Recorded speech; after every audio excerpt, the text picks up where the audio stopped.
প্রিয় দর্শক, ক্রিকেটের ভিডিও দেখতে আমাদের খেলাবিপি চ্যানেলটিকে সাবস্ক্রাইব করে রাখবেন। পাকিস্তান ও দক্ষিণ আফ্রিকার মধ্যে প্রথম টি-20 ম্যাচে নাটকীয় লড়াই দেখা গেছে। ম্যাচটি অনুষ্ঠিত হয় ডারবানের কিংসমেড স্টেডিয়ামে। দক্ষিণ আফ্রিকা 11 রানে জয়লাভ করে, যেখানে পাকিস্তানের ব্যাটিং অর্ডার ঢুকতে থাকে। দক্ষিণ আফ্রিকা প্রথমে ব্যাট করে 20 ওভারে 183 রান সংগ্রহ করে।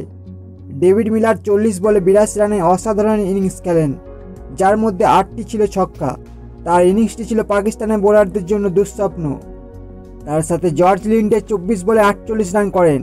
মিলারের 82 রানের ঝোড়ো ইনিংস তাদের শক্তিশালী স্কোর করতে সাহায্য করে। তার ইনিংসটি ছিল পাকিস্তানের বোলারদের জন্য দুঃস্বপ্ন।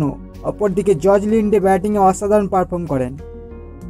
পাকিস্তানের হয়ে শাহিন আফ্রিদি এবং আবরার আহমেদ 3টি করে উইকেট শিকার করেন।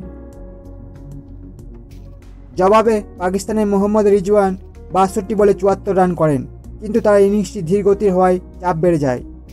পাকিস্তান 8 উইকেট হারিয়ে 172 রানে থেমে যায়। জর্জ লিন্ডে বল হাতেও দুর্দান্ত পারফর্ম করে 21 রানে 4 উইকেট তুলে নেন। তার বোলিংয়ে পাকিস্তান মিডল অর্ডার ভেঙে যায়, যা জয়ের মূল কারণ হয়ে দাঁড়ায়। পাকিস্তানের ইনিংসে রিজওয়ানের হাফ সেঞ্চুরি থাকা সত্ত্বেও দলটি জয়ের কাছে পৌঁছাতে পারেনি। বিশেষ করে শেষ ওভারে ওয়েনা মাফাকার বুদ্ধিদীপ্ত বোলিং পাকিস্তানের সব আশা শেষ করে দেয়।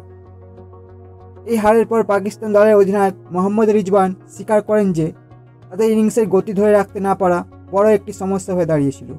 আগামী ম্যাচের দলটি শক্তিশালী প্রত্যাবর্তনের জন্য প্রত্যাশা রাখছে।